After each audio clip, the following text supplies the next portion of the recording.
تقوى الله رب اشرح لي صدري ويسر لي أمري واحلل عقدة من لساني يفقهوا قولي إن أريد إلا الإصلاح ما استطعت وما توفيقي إلا بالله عليه توكلت وإليه أنيب. ബഹുമാനപ്പെട്ട സഹോദര സഹോദരിമാരെ, കുട്ടികളെ, അല്ലാഹു തആല അവന്റെ ദീനിനെ സംബന്ധിച്ച് ശരിക്ക് പഠിച്ചതനുസരിച്ച് അമൽ ചെയ്ത് അള്ളാഹുവിന്റെ ഇഷ്ടത്തിലായി ജീവിക്കാനുള്ള തൗഫീഖ് നമുക്ക് എല്ലാവർക്കും പ്രദാനം ചെയ്യട്ടെ. ആമീൻ. നമ്മിൽ നിന്ന് സംഭവിച്ചു പോയ തെറ്റുകുറ്റങ്ങളൊക്കെ അള്ളാഹു പുറത്തു തരികയും ഇനിയുള്ള കാലം അള്ളാഹുവിന് തൃപ്തി ഇല്ലാത്ത കാര്യങ്ങൾ ചെയ്യുന്നതിൽ നിന്നെല്ലാം ഒഴിഞ്ഞുകൊണ്ട് അള്ളാഹുവിലേക്ക് അടുക്കാനുള്ള തൗഫീഖ് നമുക്ക് എല്ലാവർക്കും പ്രദാനം ചെയ്യട്ടെ. ആമീൻ.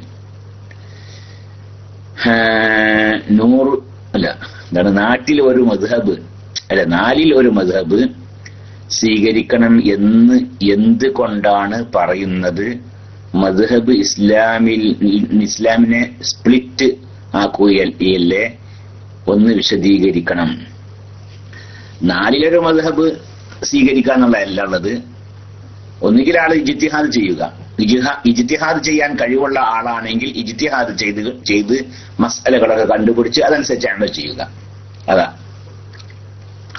ഇജ്തിഹാദ് ചെയ്യാൻ കഴിവുള്ള ആളാണെങ്കിലേ അവന് പിന്നെ വേറെ തഖ്ലീദ് ചെയ്യാൻ പാടില്ല. അവൻ ഇജ്തിഹാദ് ചെയ്യുക തന്നെ വേണം. അപ്പൊ ഇജ്തിഹാദ് ചെയ്യാൻ കഴിവുള്ളവരാണെങ്കിൽ ഇജ്തിഹാദ് ചെയ്തുകൊണ്ട് ഇജ്തിഹാദ് ചെയ്യുക. ഇജ്തിഹാദ് ചെയ്യാൻ കഴിവില്ലാത്ത ആളാണെങ്കിലോ അപ്പോൾ ഒരു മുജ്തഹിദിനെ തഖ്ലീദ് ചെയ്യുക. വേറെ മാർഗമില്ലല്ലോ, വേറെ മാർഗമില്ല. അത് നാലൊരു മദ്ഹബല്ല. ഇനി ഒരു അഞ്ചാമത്തെ മദ്ഹബ് ഉണ്ട്, അഞ്ചാമത്തെ അതും ആവാം, ആറാമത്തെ മദ്ഹബ് ഉണ്ട്, ആറും ആവാം. പക്ഷെ അതേ സമയത്ത് ഇന്ന് സാധ്യമല്ല എന്നുള്ളതാണ് വിഷയം. കാരണം ഈ മുജ്തഹിദായ മാത്രം പോരാ തഖ്ലീദ് ചെയ്യണമെങ്കിലേ.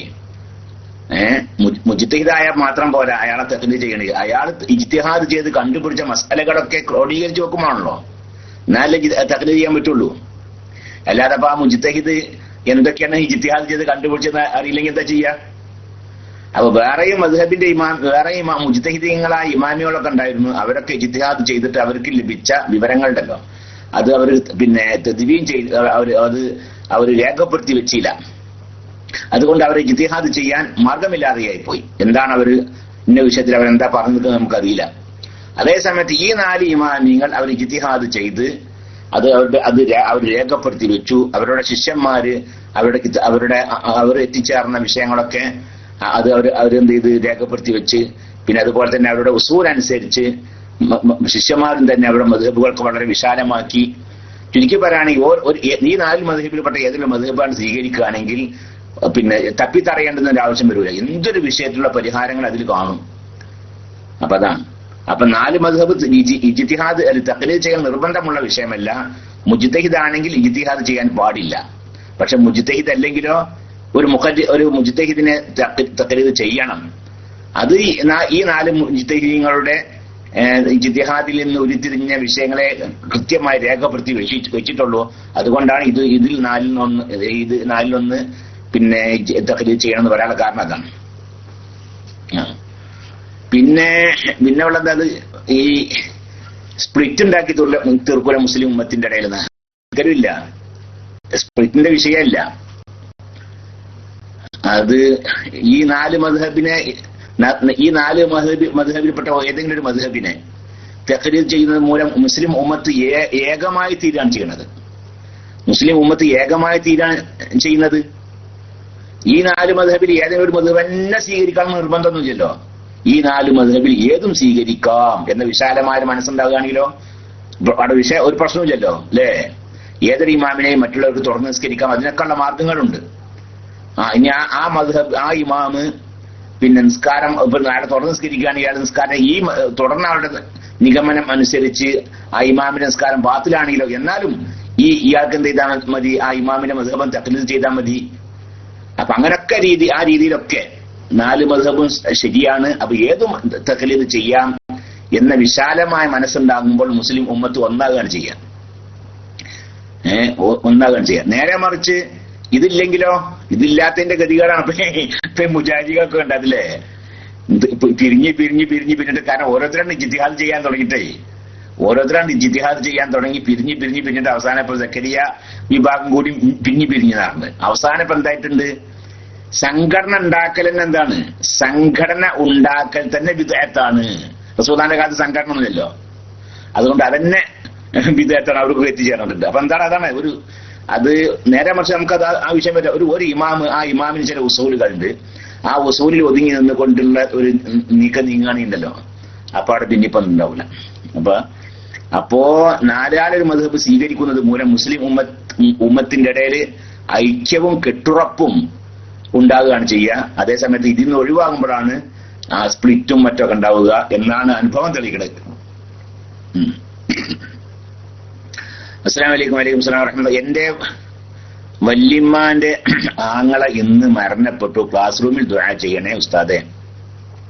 ഇന്നാ ലില്ലാഹി വ ഇന്നാ ഇലൈഹി റാജിഊൻ. അല്ലാഹു സുബ്ഹാനഹു വ തആല ആ വല്യമ്മാന്റെ ആങ്ങളക്ക് മഗ്ഫിറത്തും റഹ്മത്തും പ്രദാനം ചെയ്യുകയും അവർ ചെയ്ത സ്വാലിഹായ അമലുകൾ അല്ലാഹു സ്വീകരിക്കുകയും അവരിൽ നിന്ന് സംഭവിച്ചു പോയ തെറ്റുകുറ്റങ്ങൾ അല്ലാഹു പൊറുക്കുകയും അവരുടെ ഖബർ അല്ലാഹു വിശാലമാക്കി കൊടുക്കുകയും ബർസഖിയ ജീവിതം അല്ലാഹു റാഹത്തിലും സന്തോഷത്തിലും ആക്കി കൊടുക്കുകയും ചെയ്യട്ടെ.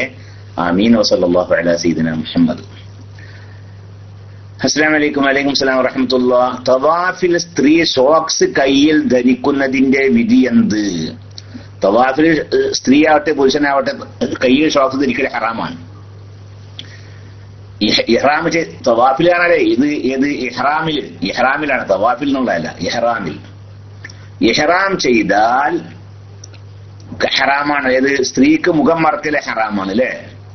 പുരുഷന് തല മറക്കൽ ഹറാമാണ്, സ്ത്രീക്ക് മുഖം മറക്കൽ ഹറാമാണ്.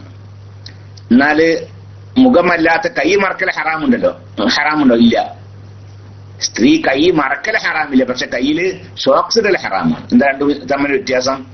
ഷോക്സ് അല്ലാത്ത വല്ലത് കൊണ്ട് കൈ മറച്ചു നിൽക്കുന്നത്, അതുകൊണ്ട് വിരോധമില്ലേ? അവള് മുഖമക്കൻ ഇട്ടിട്ടുണ്ട്, ആ മുഖമക്കന്റെ ഉള്ളിലേക്ക് അവളെ കൈ ഇങ്ങനെ തിരികെ വെച്ചിട്ടുണ്ട്, കൈ പുറത്ത് കാണുന്നില്ല, അത് ഹറാമുണ്ടോ? ഇല്ല.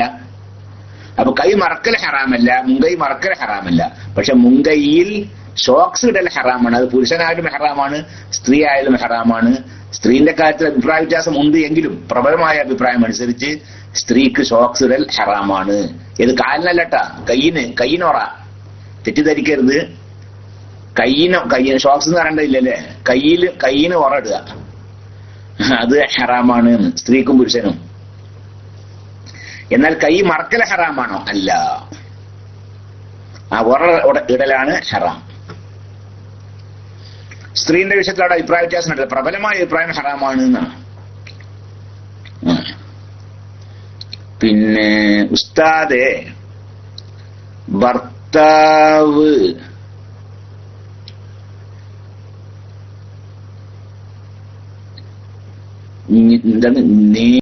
എന്താണ് നേരിയതിന്റെ കട്ടിന്റെ വിഷയമല്ല അത്. കൈമൽ പിന്നെ കയ്യോറ ഉണ്ടല്ലോ, കയ്യോറ ഇടാൻ പാടില്ല എന്ന്. കയ്യോറ ഇടാത്ത നിലക്ക് കൈ മറക്കുക ചെയ്യാം, കൈ ഉറ ഇടാൻ പാടില്ല. അത് കട്ടിലായാലും ശരി അല്ലെങ്കിലും ശരി. പിന്നെ എന്താണ്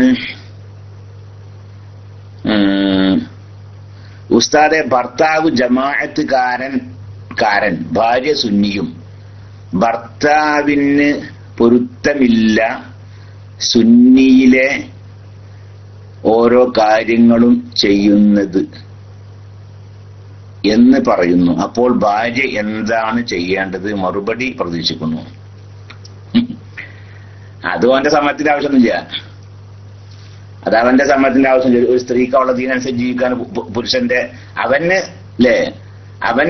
അവന് അവൾ ചെയ്തു കൊടുക്കാൻ നിർബന്ധമായ കാര്യങ്ങളുണ്ടല്ലോ. ഉദാഹരണം പറഞ്ഞാൽ ജിമാഇന് അവൻ ആവശ്യപ്പെട്ടാൽ അത് അനുവദിച്ചു കൊടുക്കുക ഒക്കെ ഉണ്ടല്ലോ. അത്തരം വിഷയങ്ങൾക്ക് തടസ്സമുള്ള സുന്നത്തായ കാര്യങ്ങൾ ചെയ്യാൻ പറ്റൂല. അത് ചെയ്യാണെങ്കിൽ അവന്റെ സമ്മതം വേണം. അതിന് സുന്നിയാണെങ്കിലും അവൻ തന്നെയാണ്. അവിടെ ജമാഅത്തിനും മുജാഹിദിനും വിഷയമല്ല. ഭർത്താവ് സുന്നിയായ നല്ല ഒരു ഔര്യപ്പാപ്പയാണ് നിൽക്കുക, എന്നാലും ശരി അയാൾ അവളോട് ആവശ്യപ്പെടുന്നു, എന്തിന്? ജിമാഇന് ആവശ്യപ്പെടുന്നു. പക്ഷെ അവൾക്ക് സൗകര്യം ചെയ്ത് കൊടുക്കാൻ പറ്റൂല. എന്തായതിന് കാരണം? അവള് പിന്നെ എന്നും ഞാൻ സുന്നത്തൊന്നും പോലിക്കുക അല്ലേ? പിന്നെ ഓള് രാത്രി സംസ്കാരം കഴിഞ്ഞാൽ സുബഹി വരേക്കും ഇങ്ങനെ നിന്ന് നിസ്കരിക്കോള്. അത് ശരിയാകുമോ? അതൊക്കെ ഭർത്താവിന്റെ സമ്മതം വേണമെന്ന്. അതേസമയം നിർബന്ധമായ കാര്യങ്ങൾ ചെയ്യാനോ അതല്ലെങ്കിൽ അവൻ ആവശ്യപ്പെടുമ്പോൾ തടസ്സം ഉണ്ടാവാത്ത കാര്യങ്ങൾ ചെയ്യാനോ അവന്റെ സമ്മതത്തിന്റെ ആവശ്യമൊന്നുമില്ല. അപ്പോ ഭർത്താവ് ജമാഅത്തുകാരനാണെങ്കിലേ സുന്നി ആചാരപ്രകാരം അവൾക്ക് ജീവിക്കണമെങ്കിൽ ഭർത്താവിന്റെ സമ്മതത്തിന്റെ ആവശ്യമില്ല. അവൻ ചെയ്യണ്ടെന്ന് പറഞ്ഞാലും അത് സ്വീകരിക്കാൻ നിർബന്ധമുള്ള കാര്യമില്ല. അവളുടെ ദീന കാത്തു സൂക്ഷിക്കാനുള്ള അവകാശം അവൾക്കുണ്ടല്ലോ. അപ്പൊ അതാ. അപ്പൊ മൊത്തത്തിൽ അങ്ങനെയുള്ളത് ഒരു ഭർത്താവ് അവളോട് ജിമാഇന് സംയോഗത്തിന് ആവശ്യപ്പെടുമ്പോൾ അത് അവൾ അനുവദിക്കാൻ പറ്റാത്ത രീതിയിൽ അവൾക്ക് ഇബാദത്തുകളിലൊന്നും ഏർപ്പെടാൻ പാടില്ല. സുന്നത്തായ ഇബാദത്തുകളിൽ ഏർപ്പെടാൻ പാടില്ല, അത്രേ ഉള്ളൂ. അതിന് തടസ്സമില്ലാത്ത രീതിയിലുള്ള സുന്നത്തായ ഇബാദത്തുകളിൽ അവൾ ഏർപ്പെടണമെങ്കിൽ അവൾക്ക് പ്രവേശിക്കണമെങ്കിൽ അവന്റെ സമ്മതത്തിന്റെ ആവശ്യമില്ല അർത്ഥം. പിന്നെ മാമാന മസീഹ് ദജ്ജാൽ, മസീഹ് എന്ന് പറഞ്ഞാൽ തടയപ്പെട്ടവൻ എന്നാണ് അർത്ഥം. തടയപ്പെട്ടവൻ, തടയുന്നവൻ എന്നൊക്കെ അർത്ഥമല്ലോ മസീഹിനിലെ. ഫഈൽ അത് ഫായിലിന്റെ അർത്ഥത്തിനും മഫ്ഊലിനൊക്കെ ഒക്കെ വരുമല്ലോ.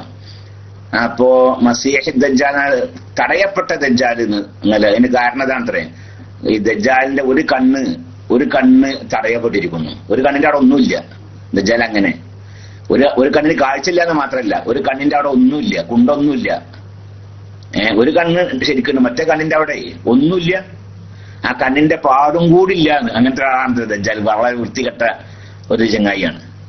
അതുകൊണ്ടാണ് മസീഹ് ദജ്ജാൽ ഒരു കണ്ണ് തടയപ്പെട്ടവൻ എന്ന അർത്ഥത്തിലാണ്. പിന്നെ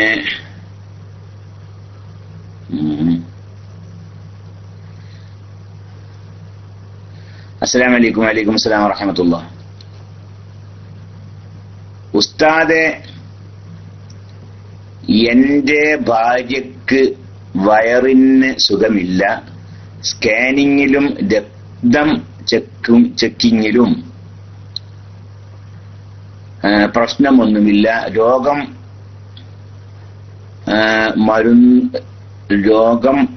മാറുന്നുമില്ല. ഉസ്താദ് ദുആ ചെയ്യണേ ഇൻഷാ അല്ലാഹ്. അല്ലാഹു സുബ്ഹാനഹു വ തആല പൂർണ്ണ ശിഫ പ്രദാനം ചെയ്യട്ടെ. അല്ലാഹു സുബ്ഹാനഹു വ തആല ശിഫ പ്രദാനം ചെയ്യട്ടെ. ഏത് രോഗാണെങ്കിലും ശരി അല്ലാഹു സുബ്ഹാനഹു വ തആല അവർക്ക് പൂർണ്ണ ശിഫ നൽകട്ടെ. അല്ലാഹുവിന്റെ മഹളായ ഫദ്ല് കൊണ്ടും അല്ലാഹുവിന്റെ റസൂലിന്റെ സ്വല്ലല്ലാഹു അലൈഹി വസല്ലം ഹഖ് ജാഹ് ബർക്കത്ത് കൊണ്ടും അല്ലാഹുവിന് ഏറ്റവും ഇഷ്ടപ്പെട്ട അവന്റെ അടിയാറുകളുടെ ഹഖ് ജാഹ് ബർക്കത്ത് കൊണ്ടും അല്ലാഹു സുബ്ഹാനഹു വ തആല അദ്ദേഹത്തിന്റെ ഭാര്യക്ക് പൂർണ്ണ ശിഫ പ്രദാനം ചെയ്യട്ടെ. ആഫിയത്തും സിഹത്തും പ്രദാനം ചെയ്യട്ടെ. അല്ലാഹുവിന്റെ ത്വാഅത്തിലായി ദീർഘായുസ്സ് പ്രദാനം ചെയ്യട്ടെ. ആമീൻ. വസല്ലല്ലാഹു അലാ സയ്യിദിനാ മുഹമ്മദ്. അസ്സലാമു അലൈക്കും. വലൈക്കും അസ്സലാം വറഹ്മത്തുള്ളാഹി. മുടി കറുപ്പിച്ചാൽ സ്വർഗീയ വാസന പോലും കിട്ടില്ല എന്ന ഹദീസ് ഏതാണ്? അങ്ങനെ ഹദീസ് ഉണ്ട്. ഇമാം അഹ്മദ് അദ്ദേഹത്തിന്റെ മുസ്നദിൽ റഹ്മത്തുള്ളാഹി അലൈഹി, അതുപോലെ തന്നെ അബൂദാവൂദിലൊക്കെ ഉണ്ട് മറ്റേ ഹദീസ്. ഇബ്നു അബ്ബാസ് റളിയല്ലാഹു അൻഹുള്ള ഒരു ഹദീസ് ഉണ്ട്. എന്താണ് ആ ഹദീസ്? യകൂനു ഫി ആഖിരി الزമാനി ഖൗമുൻ യഖ്ലബൂന ബിസ്സവാദി എന്നുള്ള ഒരു ഹദീസ് ഉണ്ട്. കഹവാസിൽ ഹമാമി ലാ യരീഹൂന റായിഹത്തൽ ജന്നതി, അങ്ങനെയാണ് തോന്നുന്നത്. അങ്ങനെ ഒരു ഹദീസ്. ആഖിർ സമാനിൽ ഒരു വിഭാഗം വരും, അവരെന്ത് ഈ മുടി കറുപ്പിക്കും. അവർ സ്വർഗത്തിന്റെ വാസന പോലും അവർക്ക് ആസ്വദിക്കാൻ സാധിക്കുകയില്ല എന്ന ഹദീസ് ഉണ്ട്. അതാണ് ആ ഹദീസ്.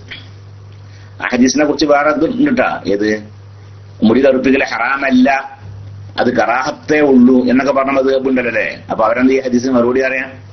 അതൊക്കെ വഞ്ചനാപരമായ രീതിയിലുള്ള കറുപ്പിക്കലിനെ കുറിച്ചാണ് അല്ലാഹുവിന്റെ റസൂൽ പറഞ്ഞത്. അവർ മറുപടി പറഞ്ഞത് അത് സാധാരണ കറുപ്പിക്കലല്ല, അത് മനുഷ്യന്മാരെ വഞ്ചിക്കാൻ വേണ്ടി കറുപ്പിക്കുക. ഒരു പെണ്ണ്, ആ പെണ്ണെന്താ ആള് മുടിയൊക്കെ നച്ച തള്ളയാണ്, പെണ്ണാണ്. അവളെ എന്ത് ചെയ്യാ, ഒരാൾ കല്യാണാലോചന നടത്തിയിട്ടുണ്ട്. അപ്പൊ അവളൊരു യുവതിയാണെന്ന് തോന്നിപ്പിക്കാൻ വേണ്ടി മുടിയൊക്കെ കറുപ്പിക്കുക. അത് വഞ്ചനയുണ്ടോ? അല്ലെങ്കിൽ ആളെന്താ മുടി നേരത്തെ പുരുഷനാണ്, അവന് പുതിയ പെണ്ണിട്ടാൻ ഉദ്ദേശിക്കുന്നുണ്ട്. അപ്പൊ ആ പെണ്ണ് ഇവനൊരു യുവാവാണെന്ന് മനസ്സിലായിക്കോട്ടെ വിചാരിച്ചത് മുടിയൊക്കെ താടി മുടിയൊക്കെ കറുപ്പിച്ചിട്ടേ ഇങ്ങനെ ചെല്ലുക, അത് വഞ്ചനയാണല്ലോ. അപ്പൊ ആ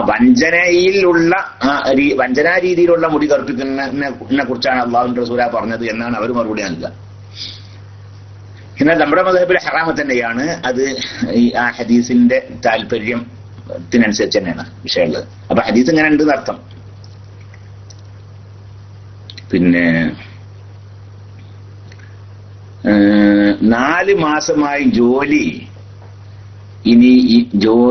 ഇനിയുമായിട്ടില്ല ദുആ ചെയ്യുക. 4 മാസമായിട്ട് ജോലി ചെയ്യാട്ട് അതിനൊന്നും ഇത്ര ബേജാറാകുന്നു വേണ്ട. ആദ്യം പറഞ്ഞു അവനൊക്കെ ഇപ്പൊ എത്ര നടന്നു കഴിഞ്ഞിട്ടുണ്ട് ശരിക്കും ജോലി കിട്ടാൻ വേണ്ടിയിട്ടൊക്കെ. കുറെ അവിടെ നടന്ന് ഇവിടെ നടന്ന് ആകെ അടങ്ങറായി ബുദ്ധിമുട്ടായി സകല സ്ഥലങ്ങളും കയറി ഇറങ്ങി അങ്ങനെയൊക്കെ ഇപ്പൊ ഒരു ഉണ്ടൊക്കെയല്ലേ അല്ലേ വന്ന ഉടനെ കുറെ വിഷമം ബുദ്ധിമുട്ടൊക്കെ. അപ്പൊ അതൊക്കെ സർവ്വസാധാരണ. മുതിമുണ്ടായി പറഞ്ഞു ഞാനിവിടെ കയറി ഇറങ്ങാത്ത ഒരു പേടില്ലായിരുന്നു എന്നോട് നമ്മുടെ അത്തിപ്പറ്റ ഉസ്താദ് ഒരു ജോലി കിട്ടാൻ വേണ്ടി വന്നിട്ടേ. അപ്പൊ അങ്ങനെയൊക്കെ ഉണ്ടാവും. ഏതായാലും അപ്പൊ 4 മാസമായിട്ട് ജോലിയിലാണ് ബേജാറാവേണ്ട ആവശ്യമൊന്നുമില്ല. അല്ലാഹു സുബ്ഹാനഹു വ തആല നല്ല ഖൈറായ റാഹത്തുള്ള നല്ലൊരു ജോലി എത്രയും വേഗം ചെയ്യാൻ തരട്ടെ. നിങ്ങളുടെ മനസ്സിന് തൃപ്തിപ്പെട്ട നല്ല റാഹത്തായ നല്ലൊരു ജോലിയും അതിൽ സന്തോഷവും അതിൽ ഖൈറും ബർക്കത്തും അല്ലാഹു സുബ്ഹാനഹു വ തആല പ്രദാനം ചെയ്യട്ടെ. ആമീൻ. പിന്നെ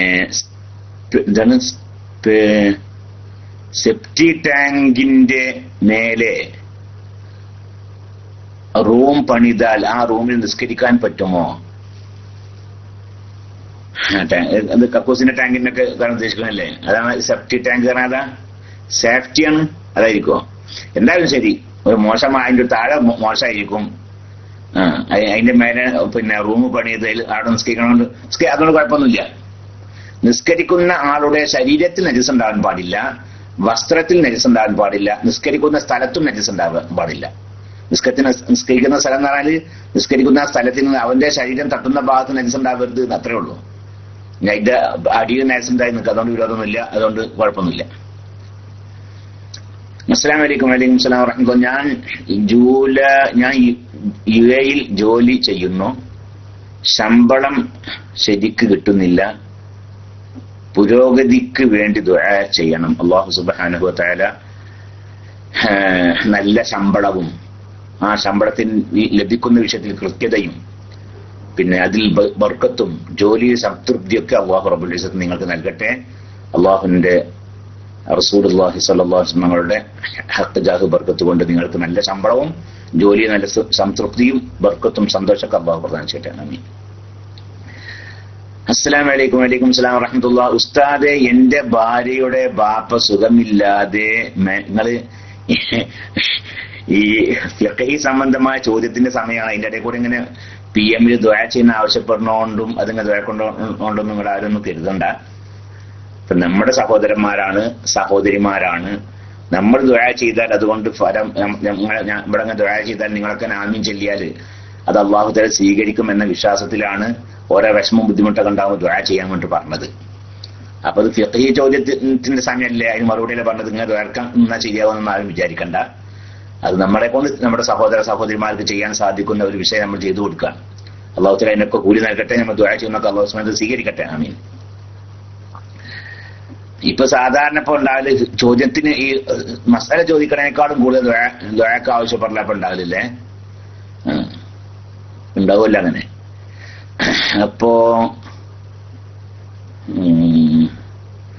ഉസ്താദെ, എന്റെ ഭാര്യയുടെ ബാപ്പ സുഖമില്ലാതെ മാംഗ്ലൂർ ഹോസ്പിറ്റലിൽ ഉണ്ട്. ഇപ്പോൾ കുറച്ച് സുഖം ഉണ്ട്. നാളെ ഡിസ്ചാർജ് ആകും എന്ന് പറഞ്ഞ് ഇന്നലെ. ആരോഗ്യത്തിന് വേണ്ടി പ്രാർത്ഥിക്കണം. അല്ലാഹു സുബ്ഹാനഹു വ തആല അവർക്ക് പൂർണ്ണ ശിഫ പ്രദാനം ചെയ്യട്ടെ. അല്ലാഹു സുബ്ഹാനഹു വ തആല പൂർണ്ണ ശിഫ പ്രദാനം ചെയ്യട്ടെ. അല്ലാഹു അവന്റെ ത്വാഅത്തിലായി ആഫിയത്തോടു കൂടി ദീർഘായുസ്സ് പ്രദാനം ചെയ്യട്ടെ. വസല്ലല്ലാഹു അലാ സയ്യിദിനാ മുഹമ്മദ്. അസ്സലാമു അലൈക്കും. വലൈക്കും സലാം വറഹ്മത്തുള്ളാഹി. ഞാൻ കുവൈത്തിലാണ്. ഇപ്പോ നാട്ടിൽ പോകാൻ ഉദ്ദേശിക്കുന്നുണ്ട്. കമ്പനി ലീവ് തരുന്നില്ല. ദുആ ചെയ്യണം. അല്ലാഹു സുബ്ഹാനഹു വ തആല നിങ്ങൾക്ക് ലീവ് നൽകട്ടെ. നല്ല റാഹത്തായ രീതിയിൽ നാട്ടിലൊക്കെ പോയി കുടുംബം മിത്രാദികളെ കണ്ട് സന്തോഷിച്ച് വീണ്ടും തിരിച്ചു വന്ന് ജോലിയിലൊക്കെ പ്രവേശിക്കാൻ അള്ളാഹ് തൗഫീഖ് അല്ലാഹു പ്രദാനം ചെയ്യട്ടെ. എല്ലാ വിഷയത്തിനും അല്ലാഹു സുബ്ഹാനഹു വ തആല മനസ്സിന് സംതൃപ്തിയും ഖൈറും ബർക്കത്തും അല്ലാഹു പ്രദാനം ചെയ്യട്ടെ. ആമീൻ. അസ്സലാമു അലൈക്കും. വലൈക്കും സലാം വറഹ്മത്തുള്ളാഹി. ഞാൻ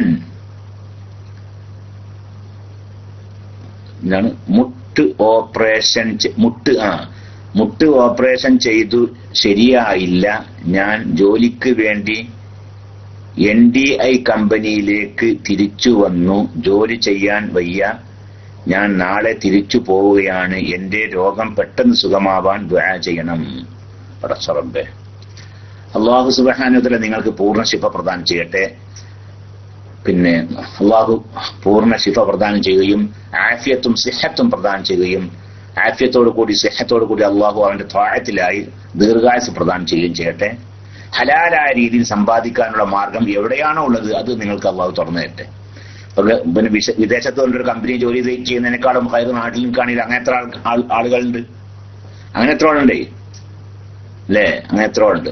നമുക്ക് തന്നെ അറിയാം. ഇപ്പൊ ഇവിടെ നമ്മുടെ ഒരു നാട്ടുകാരനായ ഒരു കുട്ടിണ്ടായിരുന്നു. നമ്മളൊരു കഫ്തീരിയയിൽ ഇങ്ങനെ ജോലിയിട്ട് 600 രൂപ ശമ്പളത്തിന് ഇങ്ങനെ നേരം കൊടുത്ത് വൈകുന്നേരമാവുന്നവരേക്കും ഈ പിന്നെ ചായ ഓരോ സ്ഥലത്ത് കൊണ്ടുകൊടുത്ത് ഹലോക്കിലെ ചൂടുള്ള സമയത്ത് റോഡിന്റെ അങ്ങേ സൈഡിലേക്ക് ഇവിടുന്ന് ചായ അങ്ങോട്ട് കൊണ്ടുവെക്കും, അവിടുന്ന് ഇങ്ങോട്ടും അങ്ങനെ പിന്നെ രാപ്പകലില്ലാതെ അടങ്ങറും ബുദ്ധിമുട്ടൊക്കെ ആയിട്ട് 600 ദിർഹമൊക്കെ ശമ്പളം ഉണ്ടായിരുന്ന ആ കുട്ടി കുറെ കരിമ്പുരി കരച്ചിലും പിരിച്ചിലൊക്കെ ആയിട്ട് നെഞ്ചത്തൊക്കെ വന്നിരുന്നു ഇടക്കൊക്കെ തന്നെ ഒന്ന് രക്ഷപ്പെടാനും ഒക്കെ ആയിട്ട്.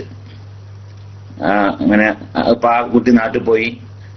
നാട്ടിൽ പോയപ്പോ അൽഹംദുലില്ലാ വളരെ ഉഷാറായി. നാട്ടില് നല്ല കച്ചവടത്തിലൊക്കെ ഏർപ്പെട്ട് നല്ല സ്ഥലം വാങ്ങി നല്ല വീടൊക്കെ ഉണ്ടാക്കി മോട്ടോർ സൈക്കിൾ എടുത്തിട്ട് ഇപ്പൊ അങ്ങനെ അവിടെ ഇവിടെ ഇങ്ങനെ നടക്കണ് വരസണ് അല്ലേ. അപ്പൊ എത്ര റാഹത്തിന്റെ പോലെ അവനാന്റെ സ്വന്തം രാജ്യത്ത് ഒരു മഈശത്തിന്റെ മാർഗം ഉണ്ടാവുക എന്നുള്ളത് അല്ലാഹു സുബ്ഹാനഹു വ തആല ചെയ്യുന്ന വലിയൊരു ഒരു ഖൈറാണത്. നമുക്ക് ജീവിക്കാനുള്ള മാർഗ്ഗേ നമ്മുടെ സ്വന്തം രാജ്യത്ത് ലഭിക്കുക എന്നുള്ളത്. അപ്പോ ബേജാറാകേണ്ട ആവശ്യം ഇല്ലാന്ന് ആ വിഷയത്തിലേ വന്നിട്ട് മടങ്ങി പോവേണ്ടി വന്നല്ലോ എന്നുള്ള കാര്യത്തിലൊന്നും ബേജാറാകേണ്ട ആവശ്യമില്ല. അല്ലാഹു സുബ്ഹാനഹു വ തആല ഹലാലായ രീതിയിലുള്ള സമ്പാദിക്കാനുള്ള മാർഗം നിങ്ങൾക്ക് തുറന്നു തരട്ടെ. അത് എവിടെയാണോ ഏറ്റവും ഹൈർ അവിടെ അല്ലാഹു തആല നിങ്ങൾക്ക് തുറന്നു തരട്ടെ. അല്ലാഹു ആഫിയത്തും സിഹത്തും ഒക്കെ പ്രദാനം ചെയ്യട്ടെ. ആമീൻ. അസ്സലാമു അലൈക്കും. വലൈക്കും അസ്സലാം വറഹ്മത്തുള്ളാഹി. നാട്ടിൽ ഒരു 4 മദ്ഹബ് നേരത്തെ പറഞ്ഞിട്ടുണ്ട്. അത് പറഞ്ഞതാണ്. പിന്നെ എന്റെ പഠിപ്പിന് വേണ്ടി ഉപ്പ ബാങ്ക് ലോൺ എടുത്തു. പലിശ 5%. പഠിപ്പ് കഴിഞ്ഞു. ഇപ്പോൾ പഠിപ്പുമായി ബന്ധപ്പെട്ടാണ് ജോലി ചെയ്യുന്നത്. അപ്പോൾ എനിക്ക് ഇതിൽ കുറ്റമുണ്ടോ? ആ ജോലി ചെയ്യാൻ പറ്റുമോ? ഒന്ന് പറഞ്ഞു തരണം. ആ ജോലി ചെയ്യണോണ്ട് വിഷയമൊന്നുമില്ല. പഠിക്കാൻ വേണ്ടി ഹറാമായ രീതിയിൽ നിർബന്ധമായ സാഹചര്യം അല്ലാതെ ലോൺ എടുത്തിട്ടുണ്ടെങ്കിൽ പലിശ സംബന്ധമായ ലോണാണ്, അത് തെറ്റാണ്. അത് ആ എടുത്തത് തെറ്റാണ്. അതേസമയത്ത് അതെടുത്ത് പഠിച്ചിട്ട് ഞാൻ ആ പഠിപ്പനുസരിച്ചുള്ള ജോലി ചെയ്യില്ല, അതൊന്നും ഹറാമൊന്നുമല്ല. ആ കഴിഞ്ഞു പോയത് തെറ്റാണ് എന്ന്. അത് നിർബന്ധമായ സാഹചര്യം അല്ല എങ്കിൽ അത് ചെയ്തത് തെറ്റാണ്. അല്ലാഹു സുബ്ഹാനഹു വ തആല പുറത്തു തരട്ടെ എന്ന് നമുക്ക് ദുആ ചെയ്യാം. ഏതായാലും ശരി, അത് സംബന്ധമായ ജോലി, ആ പഠിപ്പ് പഠിച്ചത് കൊണ്ടുള്ള ജോലി അത് ഹറാമൊന്നുമല്ല. അസ്സലാമു അലൈക്കും. വലൈക്കും അസ്സലാം വറഹ്മത്തുള്ളാഹി. ഉസ്താദെ, ഖുർആൻ ഓതുമ്പോൾ മറ്റു പ്രഭാഷണം കേൾക്കാൻ പറ്റുമോ? കാരണം നാട്ടിൽ നിന്നുള്ള ലൈവ് ഇവിടെ ഇശാ മഗ്‌രിബിന്റെ ഇടയിലാണ്. പിന്നെ നാട്ടിലെ ലൈവ്. അത് ശരി, എന്താണ് വിഷയം? ഉസ്താദെ, ഖുർആൻ ഓതുമ്പോൾ മറ്റു പ്രഭാഷണം കേൾക്കാൻ പറ്റുമോ? കാരണം അത് ശരി, ഇവിടെ മഗ്‌രിബ് ഇങ്ങനെ വല്ല സ്ത്രീകളായിരിക്കും ചിലപ്പോൾ ചോദിച്ചിട്ടുണ്ടാവല്ലേ. സ്ത്രീകളൊക്കെ ആയിരിക്കും ചോദിച്ചിട്ടുണ്ടാകാൻ തോന്നാണ്. ഒരു മഗ്‌രിബ് നിസ്കാരപ്പായിട്ടുണ്ട് ഇങ്ങനെ ഖുർആൻ ഓതുന്നുണ്ടാവും, ഈ ലൈവ് കേൾക്കുന്നുണ്ടാവും ചിലപ്പോഴേ, നാട്ടിൽ നിന്നുള്ള ലൈവ്. അതാണ് ആ ചോദ്യം അല്ലേ. ഏതായാലും ശരി, ഖുർആൻ ഓതുന്ന സമയത്ത് ഖുർആൻ ഓതുമ്പോൾ മറ്റ് പിന്നെ കോലാഹലങ്ങളിലേക്കും മറ്റൊന്നും ശ്രദ്ധ പോവാതെ ഖുർആനിൽ ശ്രദ്ധ കേന്ദ്രീകരിച്ചു കൊണ്ട് ഓതുക, അതാണ് അതിന്റെ അദബ്, അതാണ് അതിന്റെ മര്യാദ. അതേസമയത്ത് വേറെ ശബ്ദം കേൾക്കൽ ഹറാമാണെന്നല്ലേ പറഞ്ഞത്. പക്ഷെ ഖുർആൻ ഓതുമ്പോൾ അതിന്റെ മര്യാദ അതാണ്. അതിലേക്ക് മാത്രം ശ്രദ്ധ കേന്ദ്രീകരിച്ചു കൊണ്ട് ഓതുക. പിന്നെ അതുപോലെ തന്നെ ഖുർആൻ മറ്റാരും ഓതുമ്പോൾ കേൾക്കുമ്പോഴും തന്നെ അതിലേക്ക് ശ്രദ്ധിച്ച് കേൾക്കുക. ഖുർആനു ഫസ്തമിഉ ലഹു അല്ലേ, അങ്ങനല്ലേ? ഖുർആൻ ഓതപ്പെട്ടാലും അതിലേക്ക് ശ്രദ്ധിച്ച് കേൾക്കണം. അപ്പൊ ഖുർആൻ ഓതുമ്പോഴും തന്നെ ഖുർആനെ ശ്രദ്ധിച്ചുകൊണ്ട് ഓതുകയും ഖുർആൻ മറ്റാരിന് ഓതുമ്പോൾ അത് കേൾക്കുമ്പോൾ അതിലേക്ക് ശ്രദ്ധ കൊടുത്തുകൊണ്ട് കേൾക്കുകയും ചെയ്യണം. മറ്റ് പിന്നെ കോലാഹലങ്ങളൊക്കെ ഉണ്ടല്ലോ, നമ്മൾ സാധാരണ കണ്ടല്ലോ ഖുർആൻ ഇങ്ങനെ കേൾക്കുന്ന സമയത്ത് വേറെ നമ്മൾ വർത്തമാനം പറയണ്ടല്ലോ, അതൊക്കെ ഖുർആനോടുള്ള അദബുകേടാണ്, അത് സൂക്ഷിക്കണം. അസ്സലാമു അലൈക്കും. വലൈക്കും സ്സലാം വറഹ്മത്തുള്ളാഹി. മുന്തിച്ചും പിന്തിച്ചും നമ്മ തമ്മിലുള്ള വ്യത്യാസം എങ്ങനെ എന്ന് പറയാമോ? മുന്തിച്ച് ജമാക്ക് പറഞ്ഞാൽ ഇപ്പോ ഉദാഹരണം പറയാണ്, ളുഹറും അസ്റും കൂടി ളുഹറിന്റെ സമയത്ത് ജമാക്കി നിസ്കരിക്കുക, അതിനാണ് മുന്തിച്ച് ജമാക്ക് എന്ന് പറയുക. അത് അസറിന്റെ സമയത്ത് ജമാക്കുമ്പോഴോ അപ്പൊ അതിന് പിന്തിച്ച് ജമാക്ക് എന്ന് പറയും. മഗ്‌രിബും ഇശായും കൂടി മഗ്‌രിബിന്റെ സമയത്താണ് നിസ്കരിക്കുന്നത്, അപ്പൊ അതിന് മുന്തിച്ച് ജമാക്കാണ്. ഇശാന്റെ സമയത്താകുമ്പോഴോ അത് പിന്തിച്ച് ജമാക്കാണ്. തമ്മിലുള്ള വ്യത്യാസം എന്ന് പറഞ്ഞാല് മുന്തിച്ച് ജമാക്കുമ്പോൾ 3 നിബന്ധനകളുണ്ട്. മുന്തിച്ച് ജമാക്കുമ്പോൾ 3 നിബന്ധന ഉണ്ട്. ഒന്ന്, ആദ്യത്തെ നിസ്കാരം ആദ്യം തന്നെ നിസ്കരിക്കണം. ഉദാഹരണം പറയാം, ളുഹറും അസ്റും കൂടി ളുഹറിന്റെ സമയത്ത് ജമാക്കി നിസ്കരിക്കുമ്പോഴേ ആദ്യം ളുഹർ നിസ്കരിക്കണം, എന്നിട്ടേ അസ്ർ നിസ്കരിക്കാൻ പറ്റൂ. അതാണ്. അപ്പൊ ആദ്യത്തെ നിസ്കാരം ആദ്യം തന്നെ നിസ്കരിക്കണം, അതാണ് നിബന്ധന. രണ്ടാമത്തെ നിബന്ധന, ആദ്യത്തെ നിസ്കാരത്തിൽ നിന്ന് ഒഴിവാകുന്നതിന് മുമ്പായിട്ട് അവൻ കരുതണം, എന്ത്, ഞാനിനി അടുത്ത നിസ്കാരം കൂടി ഇതോടുകൂടി ജമാക്കി നിസ്കരിക്കും എന്ന് മനസ്സിൽ കരുതണം. അതാണ് രണ്ടാമത്തെ നിബന്ധന. മൂന്നാമത്തെ നിബന്ധന, ആദ്യത്തെ നിസ്കാരം കഴിഞ്ഞ ഉടനെ തന്നെ രണ്ടാമത്തെ നിസ്കരിക്കണം. ഫസ്റ്റ് ദീർഘമാവാൻ പാടില്ല. ളുഹർ നിസ്കരിച്ച് പിന്നെ അവിടെ ഇവിടെ കുറക്കെ നടന്നിട്ട് അസ്ർ നിസ്കരിക്കാൻ പറ്റൂല. നിസ്കാരം കഴിഞ്ഞ ഉടനെ തന്നെ അസ്ർ നിസ്കരിക്കണം. പിന്തിച്ച് ജമാക്കാണ് പിന്നെ അങ്ങനെയൊന്നുമില്ല. പിന്തിച്ച് ളുഹർ അസ്ർ കൂടി പിന്നെ അസ്റിന്റെ സമയത്താണ് നിസ്കരിക്കുന്നത്. എന്നാൽ ആകെ ഒരു നിബന്ധനയേ ഉള്ളൂ. എന്താണ് ആ നിബന്ധന?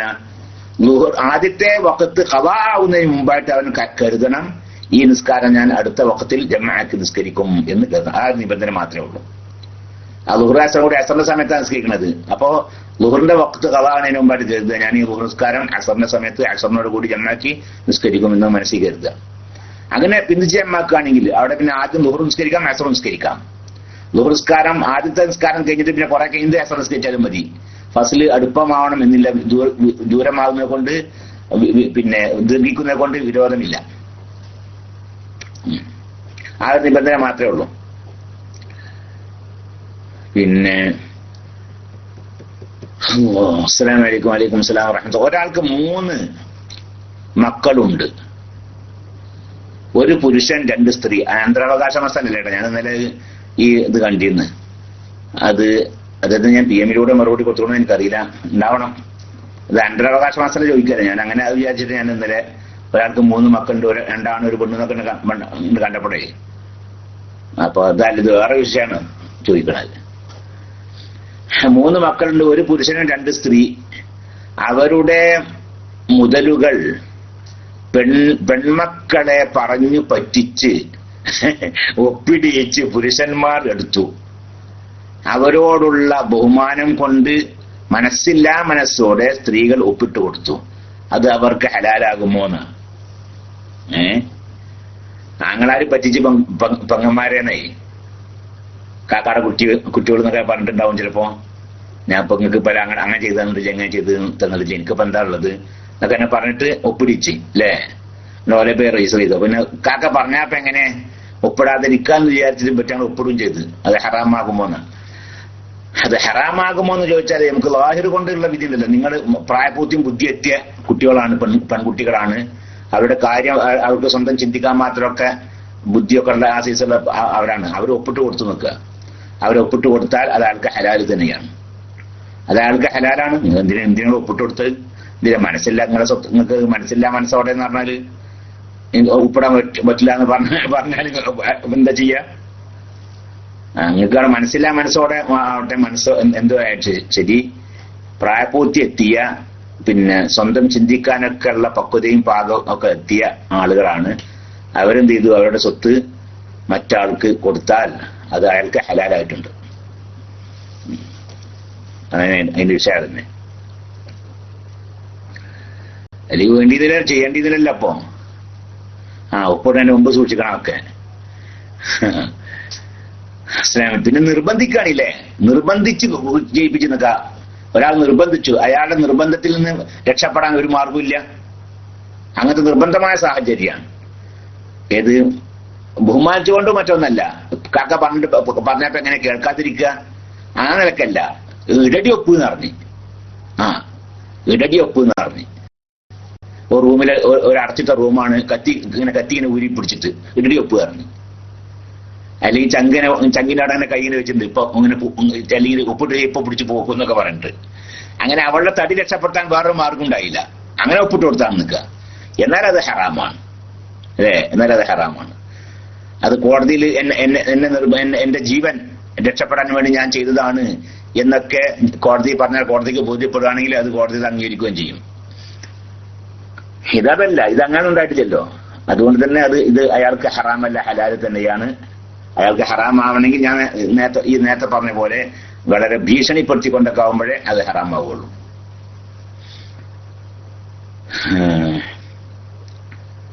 അസ്സലാമു അലൈക്കും. വലൈക്കും സലാം വറഹ്മത്തുള്ളാഹ്. ഉസ്താദെ, ജോലി ഇല്ലാതെ തനാസുൽ മാറാൻ പറ്റുന്ന നമ്മുടെ ആരെങ്കിലും ഉണ്ടോ? പടച്ചോനെ, ഞാനത് ജോലി ഇല്ലാതെ എന്താണ് ജോലി ഇല്ലാതെ തനാസുൽ മാറാൻ പറ്റുന്ന ജോലി ഇല്ലാതെ എന്നാ, അതായത് ഇപ്പോ വിസ കൊടുക്കണം അല്ലെ, ഇഖാമ കൊടുക്കണം, ജോലി ആളെ ചെയ്യാൻ പറ്റൂല, അതാണ് ഉദ്ദേശിച്ചത്. എങ്ങനെയാണ് ശരി, ഇപ്പൊ നമ്മുടെ വിഷയമല്ല അത്. നിങ്ങളിവിടെ ഉണ്ട് എങ്കിൽ പിന്നെ ID വേണമെങ്കിൽ വേറെ ആരും പിന്നെ ഇത് തയ്യാറാകുകയാണെങ്കിൽ ആ ആൾക്ക് ഞാൻ വേണമെങ്കിൽ നിങ്ങളുടെ ഇത് ഞാൻ പേസ് ചെയ്ത് കൊടുക്കുകയോ ചെയ്യാം. ആ രീതിയിൽ നിങ്ങളെ സഹായിക്കാൻ പറ്റുകയാണെങ്കിൽ ഞാൻ വിസ കൊടുത്തോളാ എന്നൊരാൾ പറയുകയാണെങ്കിൽ ആ ആൾക്ക് ഞാൻ നിങ്ങളുടെ PM ഉണ്ടല്ലോ അത് അയാൾക്ക് പേസ്റ്റ് ചെയ്ത് കൊടുക്കാം, അത്ര പറയണ്ടോ. KSA ഒന്നും അറിയില്ല, അതൊന്നും ഇപ്പൊ ഇതിലില്ല. അസ്സലാമു അലൈക്കും. വലൈക്കും സലാം വറഹ്മത്തുള്ളാഹി. ഉസ്താദെ, എന്റെ മൂത്താപ്പ സുഖമില്ലാതെ കോയമ്പത്തൂർ ആശുപത്രിയിൽ അത്യാസന്ന നിലയിലാണ്. ദുആ ചെയ്യണം. അല്ലാഹു സുബ്ഹാനഹു വ തആല അവർക്ക് പൂർണ്ണ ശിഫ നൽകട്ടെ. അല്ലാഹു സുബ്ഹാനഹു വ തആല പൂർണ്ണ ശിഫ നൽകട്ടെ, ആഫിയത്തോടു കൂടി ദീർഘായുസ്സ് പ്രദാനം ചെയ്യട്ടെ. അല്ലാഹുവിന്റെ ത്വാഅത്തിലായി ആഫിയത്തോടു കൂടി ദീർഘായുസ്സ് പ്രദാനം ചെയ്യട്ടെ. ആമീൻ. സല്ലല്ലാഹു അലൈഹി സയ്യിദിനാ മുഹമ്മദ്.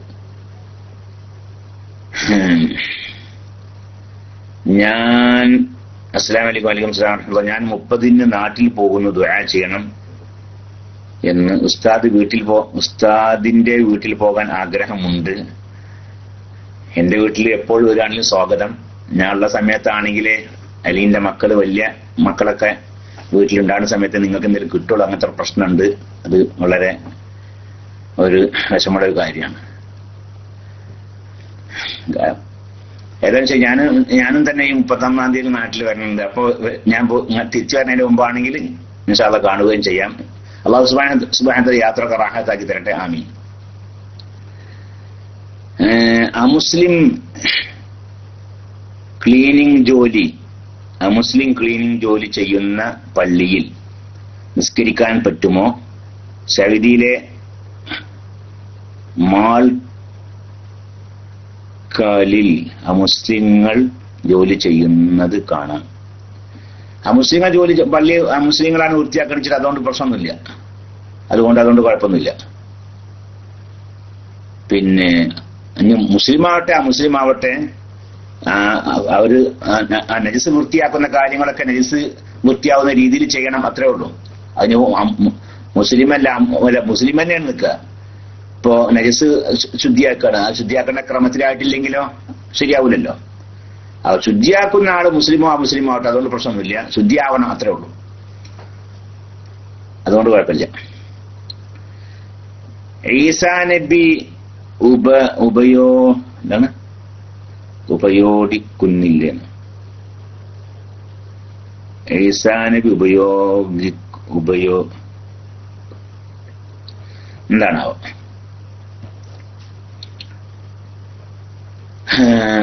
അന്യ സ്ത്രീകൾക്ക് സലാം ചൊല്ലാമോ? അന്യ സ്ത്രീകൾ യുവതികളാണ് എങ്കിൽ, യുവതിയാണ് ഒരു സ്ത്രീ മാത്രമാണ്, അവൾ യുവതിയാണ്, എന്നാൽ അവൾക്ക് സലാം ചൊല്ലൽ കറാഹത്താണ്. ഒരു സ്ത്രീ മാത്രമേ ഉള്ളൂ, അവൾ യുവതിയാണ്, എന്നാൽ അവൾക്ക് സലാം ചൊല്ലൽ കറാഹത്താണ്. നേരെ മറിച്ച് കുറെ സ്ത്രീകളുണ്ട്, എന്നാൽ കറാഹത്തില്ല. പിന്നെ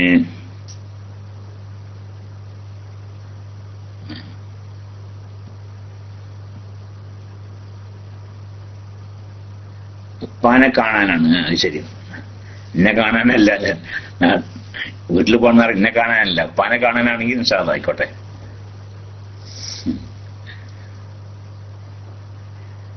അസ്സലാമു അലൈക്കും. വലൈക്കും സലാം റഹ്മത്തുള്ളാഹ്.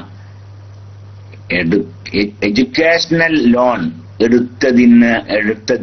എടുത്തതാണ് എന്ന് എന്നെ ഉപ്പ പഠിപ്പിച്ചത്. ഇപ്പോൾ പഠിച്ചതുമായി ബന്ധപ്പെട്ടാണ് ജോലിയും എടുക്കുന്നത്.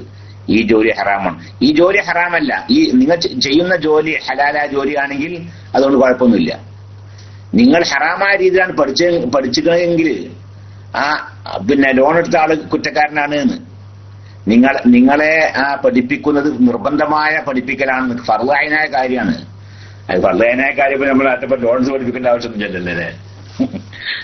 അതിപ്പോ ലോൺ എടുത്ത് പഠിപ്പിക്കേണ്ട കാര്യമൊന്നുമില്ല. ഏതായാലും ശരി, ഇപ്പൊ ഈ നമ്മുടെ സാഹചര്യത്തില് പിന്നെ വിദ്യാഭ്യാസ ലോൺ, അത് പലിശ അടക്കേണ്ടുന്ന രീതിയിലുള്ള ലോൺ എടുക്കലാണെങ്കിൽ അത് ഹറാമാണ്. അത് എടുത്തത് ഹറാമാണ് എന്ന്, എടുത്തത് ഹറാമാണ്. പക്ഷെ അതേ സമയത്ത് ആ പഠിക്കൽ ഹറാമല്ല, ആ പഠിച്ചതനുസരിച്ച് ജോലി ചെയ്യലും ഹറാമല്ല. ആ ലോൺ എടുത്തത് ഹറാമാണ്. അങ്ങനെയാണ്. പിന്നെ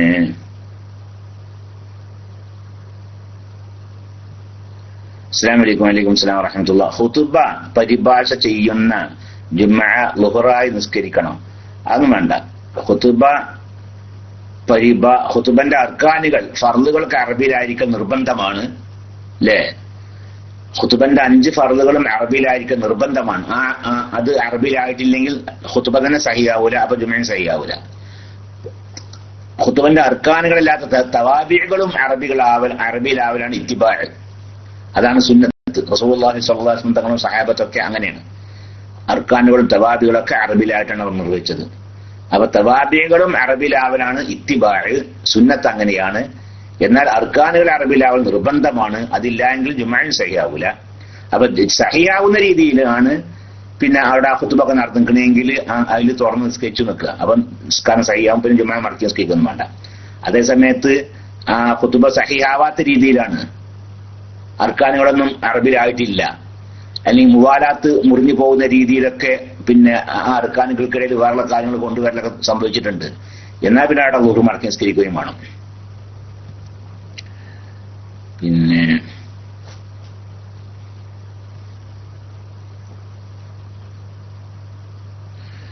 ഉസ്താദെ, സ്രാവിനെ കൂട്ടൽ ഹറാമാണോ കറാഹത്തോ ജായിസോ? ജായിസാണ്.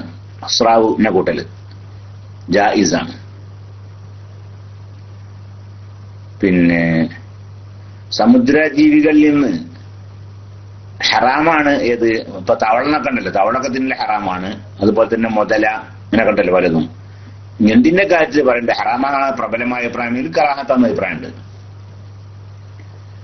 അസ്സലാമു അലൈക്കും. വലൈക്കും സലാം വറഹ്മത്തുള്ളാഹി. ഉസ്താദെ, സ്വാലിഹായ മക്കളുണ്ടാവാൻ ദുആ ചെയ്യണം. അല്ലാഹു സുബ്ഹാനഹു വ തആല നിങ്ങൾക്ക് സ്വാലിഹായ മക്കളെ നൽകട്ടെ. നമ്മുടെയൊക്കെ മക്കളെ അല്ലാഹു സുബ്ഹാനഹു വ തആല സ്വാലിഹീങ്ങളും മുത്തഖീങ്ങളൊക്കെ ആക്കട്ടെ, ദീനിനും കുടുംബത്തിനും ഉപകരിക്കുന്നവരാക്കട്ടെ. ആമീൻ. സല്ലല്ലാഹു അലാ സയ്യിദിനാ മുഹമ്മദ്. അസ്സലാമു അലൈക്കും. വലൈക്കും സലാം വറഹ്മത്തുള്ളാഹി. ആർത്തവ സമയമാകുന്നതിന്റെ ദിവസങ്ങൾക്ക് മുമ്പ് ചെറിയ ഒരു നിറം കണ്ടു, പിന്നെ കണ്ടില്ല, പിന്നെ ഒരു ദിവസം ഒന്നും കണ്ടില്ല, പിന്നെയും നേരിയ തോതിൽ ഒരു നിറം മാത്രം, പിന്നെ ശരിക്കും ആർത്തവം ചെയ്തു. ഈ ദിവസം നിസ്കരിക്കാമോ? അത് ആ നിറം കാണുന്ന സമയത്തൊക്കെ നിസ്കരിക്കണം, നിർബന്ധമാണ്. അതൊന്നും ആർത്തവമല്ല. ആർത്തവമായി പരിഗണിക്കപ്പെടണമെങ്കിലേ രക്തം തന്നെ വരണം, നിറം ഉണ്ടായൊന്നും പോരാ, രക്തം തന്നെ വരണം. അത് ഒരു ദിവസം തുടർച്ചയായി വേണേനും. ഒരു ദിവസം അക്കല്ലു തുഹർ 15 ദിവസമാണല്ലോ. ആ 15 ദിവസം ആദ്യം ആർത്തവം ഉണ്ടായി, അത് അവസാനിച്ചു. പിന്നെ 15 ദിവസം കഴിഞ്ഞ ശേഷമാണ്, 15 ദിവസം കഴിഞ്ഞ ശേഷം ആവണം. ആ 15 ദിവസം കഴിഞ്ഞ ശേഷം വരുന്നത് തന്നെ എന്തു ആവണം? അത് ഒരു ദിവസത്തിനേക്കാളും കുറഞ്ഞ രീതിയിലാവരുത്. കാരണം ഹൈവ ആവണമെങ്കിൽ ഏറ്റവും ചുരുങ്ങിയ ഒരു ദിവസം വേണം. ഒരു ദിവസത്തിനേക്കാളും കുറഞ്ഞേ കാണുന്നുള്ളൂ നിൽക്കുക. എന്നാൽ അത് ഹൈവ് അല്ല. അപ്പൊ എന്തെങ്കിലും നിറങ്ങനെ കാണുന്നുള്ളൂ, അതൊന്നും ആർത്തവ അല്ല. അപ്പൊ ആ സമയത്തൊക്കെ നിസ്കരിക്കണം. പിന്നെ കുളിക്കൊന്നും വേണ്ട. ഏത് നിസ്കരിക്കാൻ കുളിക്കൊന്നും വേണ്ടെന്ന്, അത് ആർത്തവമല്ല.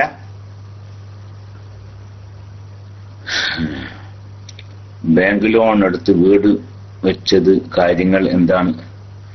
ബാങ്ക് ലോൺ എടുക്കൽ ഹറാമാണ്. അതല്ല പിന്നെ കണക്ക്. നിർബന്ധമായ സാഹചര്യം ഇല്ല. ഒരാൾക്ക് ഒരു വീട് നിർബന്ധമാണല്ലേ, അയാളുടെയും ചെലവ് കൊടുക്കാൻ നിർബന്ധമായ ആളുകളെയും അയാൾക്ക് താമസിക്കണം, അയാൾ ചെലവ് കൊടുക്കാൻ നിർബന്ധമായ അയാളുടെ ഭാര്യ സന്താനങ്ങളൊക്കെ താമസിപ്പിക്കുകയും വേണം. അതിന് അനുയോജ്യമായ ഒരു വീട് വേണം. ആ വീടിന് പിന്നെ ലോൺ എടുക്കാനില്ലാതെ മറ്റു യാതൊരു മാർഗവും അയാളുടെ മുമ്പിലില്ല. വേറെ മാർഗമില്ല എന്ന് പറഞ്ഞാൽ അയാളുടെ കയ്യിൽ പൈസ ഇല്ല, പിന്നെ അയാൾക്ക് വേറെ ഭൂസ്വത്തൊന്നും എന്തെങ്കിലും സ്വത്ത് വിറ്റുകൊണ്ട് വീടുണ്ടാക്കാൻ അയാൾക്ക് വേറെ സ്വത്തൊന്നുമില്ല, പലിശ ഇല്ലാത്ത രീതിയിൽ ആൾക്കാരും കടം കൊടുക്കാനില്ല, അല്ലേ? അങ്ങനെ ഒരു മാർഗവും അയാളുടെ മുമ്പിലില്ല. അയാൾക്കാണെങ്കിലും ഒരു വീട് നിർബന്ധമാണ്. അപ്പൊ അത്ര നിർബന്ധ സാഹചര്യത്തിൽ ലോണൊക്കെ എടുത്തുകൊണ്ട് വീടുണ്ടാക്കാം. അത് തന്നെ എന്തിന് അയാളോട് ചോദിച്ച ഒരു വീട് മാത്രം അതിനു വേണ്ടിയൊക്കെ അങ്ങനെ ചെയ്യാമെന്ന്. അതേസമയത്ത് ആൾക്ക് വേറെ ഭൂമിയോ അല്ലെങ്കിൽ മറ്റു സ്വത്തുക്കളൊക്കെ വിൽക്കാനുണ്ട്, അതല്ലെങ്കിൽ അയാൾക്ക് വേറെ ആളുകൾ പൈസ കടം കൊടുക്കാനുണ്ട്. അങ്ങനെയൊക്കെയാണ് സമയത്ത് അയാൾക്ക് ലോൺ എടുത്തിട്ട് വീടുണ്ടാക്കാൻ പാടില്ല. അതല്ലെങ്കിൽ അയാളുടെ ആവശ്യത്തിനേക്കാളും അപ്പുറമുള്ള വീട് ലോണൊക്കെ എടുത്ത് ഉണ്ടാക്കുക, അതും പാടില്ല, ഹറാമാണ്.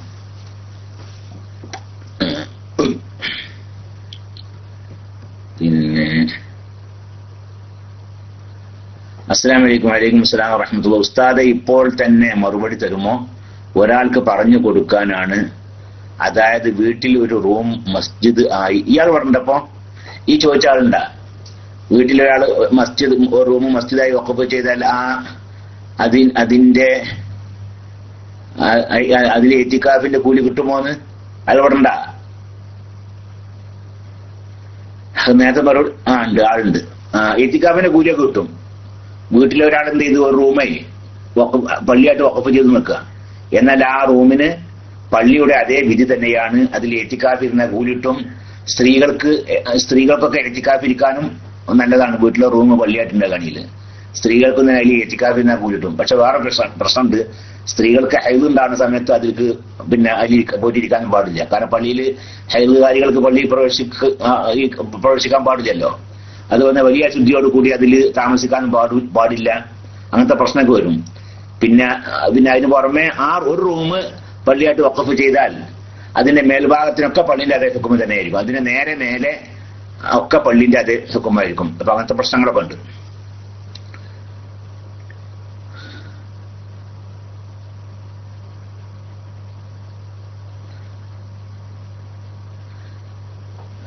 മറുപടി ഇതാണ്, വഖഫ് ചെയ്താൽ ഈ ഇത്തികാഫിന് കൂലി കിട്ടുമോ? I am new man in കാസിയർ.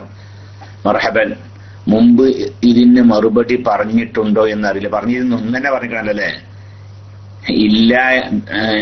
എല്ലാ ദുആകളിലും ഈ ഇതിനെയും ഉൾപ്പെടുത്തുക. ഒരു മാറാരോഗം കൊണ്ട് വിഷമിക്കുന്നുണ്ട്. അല്ലാഹു സുബ്ഹാനഹു വ തആല പൂർണ്ണമായി സുഖമാക്കി തരട്ടെ.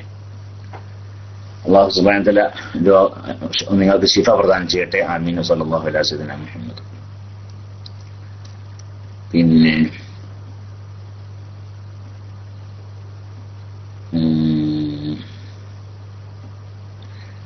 ശുക്രൻ. ഞാൻ ചോദിക്കാൻ കാരണം, ഞാൻ മലേഷ്യയിലാണ്. ഇവിടെ ഒരുപാട് ഉസ്താദുമാർ ജുമാക്ക് പോവുകയും ശരി, ആയിക്കോട്ടെ, ഇൻഷാ അല്ലാഹ്. അപ്പൊ ഏതായാലും ഇപ്പൊ PM എന്നൊക്കെ മറുപടി അൽഹംദുലില്ലാഹ് പറച്ചിൽ കഴിഞ്ഞു. എല്ലാ PMനും മറുപടിയും പറഞ്ഞിട്ടുണ്ട്. ദുആ ചെയ്യാൻ പറഞ്ഞ അവരൊക്കെ പ്രത്യേകം വായിച്ചുകൊണ്ട് തന്നെ ദുആ ചെയ്തിട്ടുണ്ട്. അല്ലാഹു സുബ്ഹാനഹു വ തആല ഒക്കെ ഖബൂൽ ചെയ്യട്ടെ. ദുആ ചെയ്തൊക്കെ അല്ലാഹു സുബ്ഹാനഹു വ തആല സ്വീകരിക്കട്ടെ. അല്ലാഹു അന്റെ മഹളായ ഫضل കൊണ്ട് സ്വാലിഹീങ്ങളുടെ ഹഖ് ജാഹ് ബർക്കത്ത് കൊണ്ട് അല്ലാഹു നാം ചെയ്ത ദുആകളൊക്കെ അല്ലാഹു ഖബൂൽ ചെയ്യട്ടെ. പിന്നെ ഈ അനാവശ്യമായ ഇപ്പൊ ഞാനിപ്പോ മറുപടി പറഞ്ഞാൽ നിങ്ങൾക്ക് അറിയില്ല. ഇനി പറഞ്ഞു ഇത് മലയാളത്തിൽ വേറെ ചോദിക്കാൻ നിൽക്കണം. ഈ പരിഭാഷ നിറഞ്ഞ് വേറെ എന്തുണ്ട്? ഇതാണ് മനുഷ്യനെ വെറുതെ ഉണ്ടല്ലോ ഒരു എന്താ ഇനി പറച്ചില്. ഇപ്പൊ കൊത്തുമ്പോ പിന്നെ പരിഭാഷ അതിനെ കുറിച്ച് പറഞ്ഞു തുടങ്ങി. മലയാളത്തിൽ കഴിഞ്ഞ് കഴിഞ്ഞ് വേറെ ഒരു രീതിയില്ല.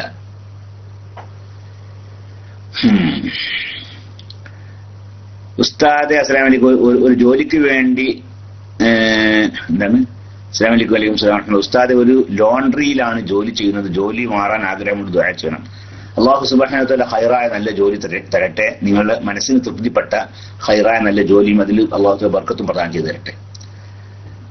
ഇതുവരേക്കും ചോദിച്ച ചോദ്യങ്ങൾക്ക് ചോദിച്ച ആളുകൾക്കും മറുപടി പറഞ്ഞ ആൾക്കും കേട്ടവർക്കൊക്കെ അല്ലാഹു സുബ്ഹാനഹു വ തആല അള്ളാഹുവിന്റെ ദീനിനെ സംബന്ധിച്ച് ചോദിച്ച് മനസ്സിലാക്കിയ, അതിനെ കുറിച്ച് പറഞ്ഞു കൊടുത്ത, അത് കേട്ട ആ സവാബ് അല്ലാഹു സുബ്ഹാനഹു വ തആല പ്രദാനം ചെയ്യട്ടെ.